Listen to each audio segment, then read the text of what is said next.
In 1996, a 21-year-old student named John Leonard spotted a mathematical loophole in a Pepsi television commercial. The advertisement claimed that if a customer collected 7 million Pepsi points, they could trade them in for a Harrier fighter jet. Pepsi treated the offer as a joke, but Leonard found a way to buy the points directly. He realized that 7 million points would cost him $700,000, an incredible bargain for a military aircraft valued at $33 million. He raised the funds, sent the check, and when Pepsi refused to deliver the jet, Leonard sued the corporation to force the exchange. The case became a national sensation. But beyond the courtroom drama, a deeper question remains. What makes the machine at the center of that Harrier, the engine, worth $33 million? Leonard's lawsuit highlights a long-standing fascination with the massive engines that define modern power and propulsion. The Harrier's Rolls-Royce Pegasus engine was the benchmark for mechanical complexity at the end of the 20th century. This machine solves the physics of flight through a continuous thermodynamic cycle known as suck, squeeze, bang, blow. The suck phase starts at the front, where massive fans draw in huge volumes of air from the atmosphere. During the squeeze phase, layers of smaller blades compress that air into a highly pressurized, volatile state. Then comes the bang.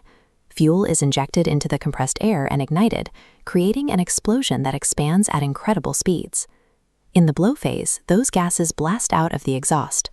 This turns the rear turbine and generates the thrust needed to push the aircraft forward. This mechanical loop creates tens of thousands of pounds of forward thrust, allowing a multi-ton jet to take flight. To keep this cycle stable, the engine uses thousands of precisely machined parts that must survive extreme heat without failing. The high cost of a jet engine pays for the engineering required to safely contain and direct a continuous, violent explosion. In the modern era, the most sophisticated machines for high-performance motion look very different from the Harrier's turbine. The electric vehicle motor is the engineering opposite of the combustion engine's explosive complexity. Instead of fire, the EV motor uses electromagnetism.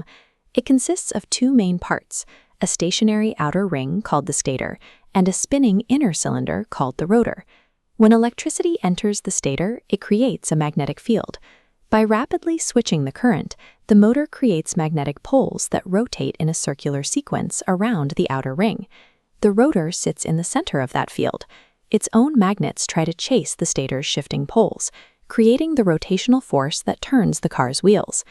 These two machines achieve high performance using entirely different physical principles.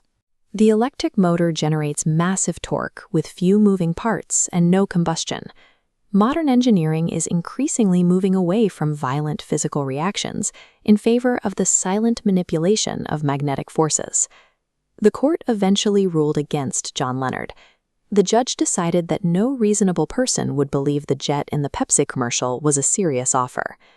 While the ruling ended Leonard's dream, the case preserved a moment in time when we were defined by our fascination with loud, complex combustion engines. Engineering tools have changed, but the drive to master motion and achieve maximum speed remains the same. Today, power is no longer measured solely by the scale of the explosions we can contain. It is also found in the invisible magnetic fields we have learned to control.